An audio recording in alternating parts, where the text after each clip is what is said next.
right, Kapuso, Mr. Raymond Lauchengco. Thank you so much. Thank you. Salamat, Raymond.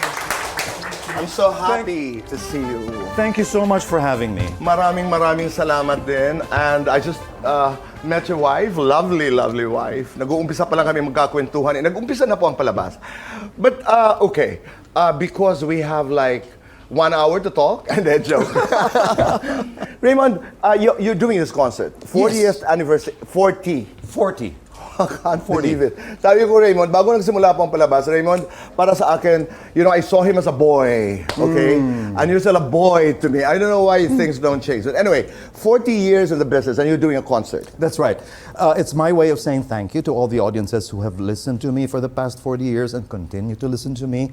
And it's called Just Got Lucky, November 23 at the Theater at Soler. So I'll say that again. That's November 23 at the Theater at Soler. Just Got Lucky. That's right. Tanong, how much of your life and career ay suerte and how much of that is hard work? Well, I mean, it balances out, I believe. No, it's just that for me, Just Got Lucky represents so many things in my career, boy. Because, you know, if you look at my hits, all of these great songs were given to me on a silver platter and they became hits.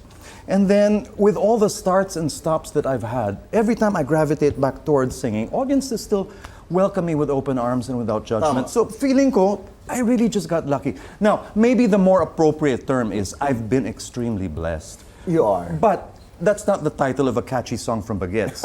You know, because 40 years of Raymond Lauchengco also means 40 years of Bagets. So we kind of thought that title would work nicely. Ako naman, my perspective is that, pag sinasabi kasing swerte, people say, naniniwala ka ba sa swerte? Oo. You know, because luck to me, ay tira-tirahan po, is the residue of hard work. Yes. Is a residue of design. Not my lines. Somebody else said that many years ago, that luck is the residue of design. Yes. You work hard, ang sobra po nun ay swerte. You gotta put in the work. That's what I believe. You have to. Okay, you gotta Kailangan. put in the work. I was blessed with all these things, but I don't think I would have lasted this long if I didn't put in the work either. Tama. Hindi ba? And talking about the work, wow. Great times nung ikay nag-uumpisa.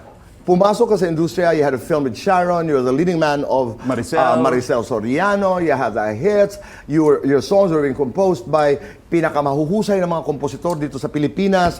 How can you be luckier? Di ba? I mean, totoo yan. Pero ano yung Totoo yan. naala? Sino yung mga contemporaries na ating pinag-uusapan? Sa acting o sa I pagkanta? mean, you know, I know in the theater, Sound of Music. Sound of Music, Okay. yeah, Lea Salonga, my Correct. sister Menchu, Senator And even your Ontiveros. sister Menchu, and then Monique Risa was Wilson. there. Yeah. Monique Wilson was there. Yeah. Ang dami. Anyway, so aside from the theater, pag sinasabing musical contemporary, sino ang mga ito? Sina Martin. Martin started a few months ahead of me. And then I came into the picture, and then if I'm not mistaken, Gary a few months later. Tama. Yeah, Oo. yeah. Pero aside from them, there were others, di ba? Na mga sumunod din. Yeah. And I'm talking about sila Gino. Sina Gino, sina Randy, Kino. Oo. That was, those were happy times. Those were. But since you mentioned Gary and Martin, when you were starting in the career of Raymond Lauchengco, the singer, pinanunood mo sila? Oo.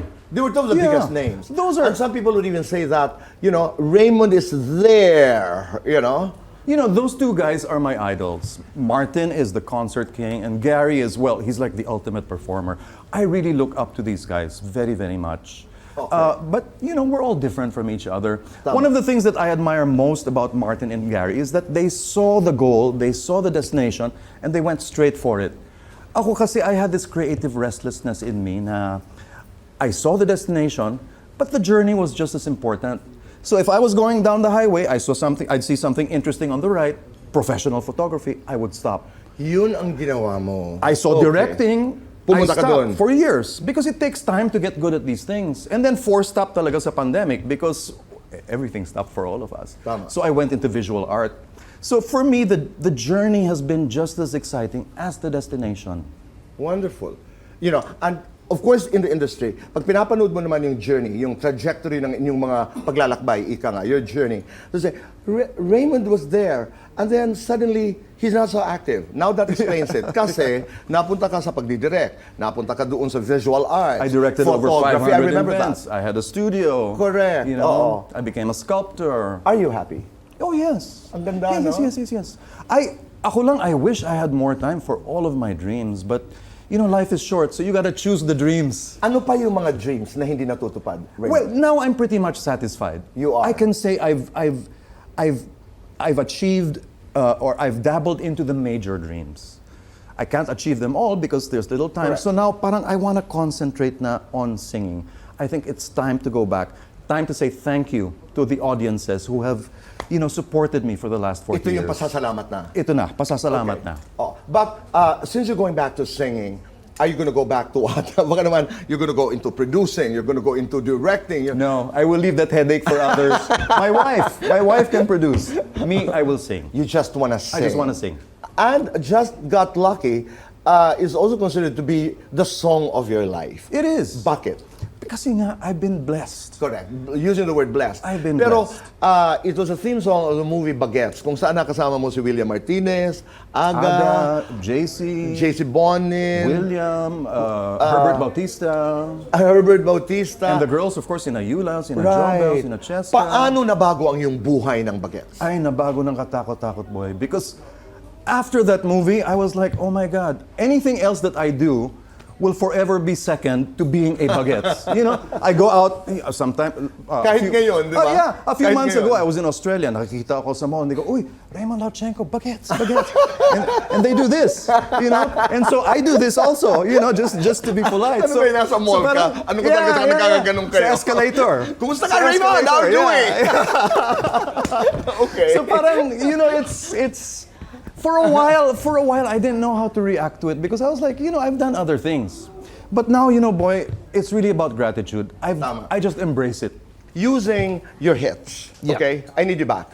I Need You Back was my very first hit. It was an independent hit. It was. Hindi siya Diba? sumakay sa soundtrack. Hindi. siya sumakay sa anything, sa pelikula. Okay, when you were recording the song, did you have an idea na ito'y malaking hit, you know? May singers na ganun eh. Alam ko na gusto ko siya. Well, at that time, wala naman akong karanasan. Ay, hindi ko naman alam kung ano magiging hit. Basta kung kanta anong- ka lang ng kanta. I have no experience. It Kanta was- lang ako ng kanta. it I was just knew composed that... by- Odette Quesada. Yeah. No less than You Odette just Quesada. knew that. I liked it. The hair in my arms, nagsitayuan. Take me back to that moment when you're recording the song. Okay. How was that experience? You know, Where did you record the song? Cinema audio. I recorded that in Nakakamiss, no? 80s. Okay. You know, the recording of it is a bit of a blur. All I remember was that it was my first time to record. I was in a studio. Hindi ako sanay kasi teatro ako eh. I'm used to playing in Right. front of a live audience. Ito wala kang audience, may mikropono lang na nakasabit doon.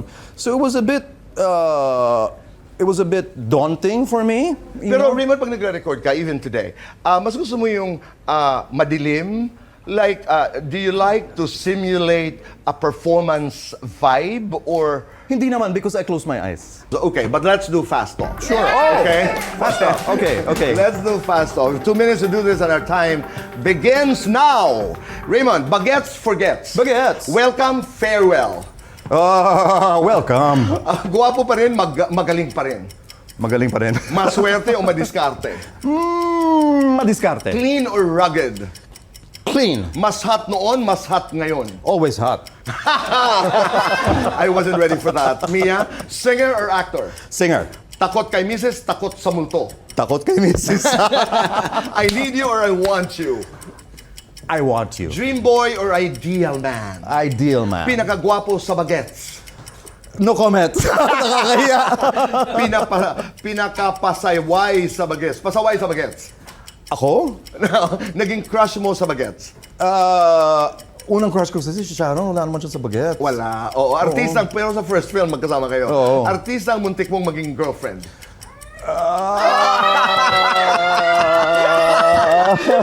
This gets to be more interesting. Natulog. Wait, ha? Ano? Hindi si Sharon, tingin sa akin, baby brother. Saka magkapatid. Best part of the 80s. The 80s, the entire 80s. Best part of today. Being my version of myself now. Guilty or not guilty, inumaga sa inuman. Inumaga. Inumaga din. Guilty or not guilty? Nakipag-date sa isang fan. No, not guilty. Guilty or not guilty? Nagsakit-sakitan para di magtrabaho. Oo naman. Oo naman.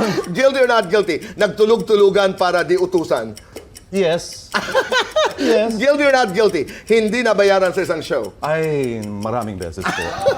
Guilty or not guilty? Unang nangangalabit kay Mrs. Guilty. One word. Describe yourself as a singer. As a singer, Yes. I'm a good singer. As a husband. As a husband, I'm a devoted husband. Father. I'm a loving father. Lights on or lights off? Off. Happiness or chocolates? Happiness. Best time for happiness. What? Best time for happiness. All the time. Complete the sentence. I just got lucky because... Audiences continue to listen to me up to this day. Alam niyo po, patuloy ang aming pagkupintuhan ni Raymond, and we're going to talk about more songs na darating ang umaga, and of course, farewell. But this particular question, alam mo ba kung ilang graduation na ang iyong napuntahan at ilang graduation na graduates or graduates ang talagang naging theme song itong farewell? Did you have an idea that this was going to be the soundtrack of many graduates? Ang kasagutan, no at bakit sa pagbabalik po ng Fast Talk with Boy Abunda.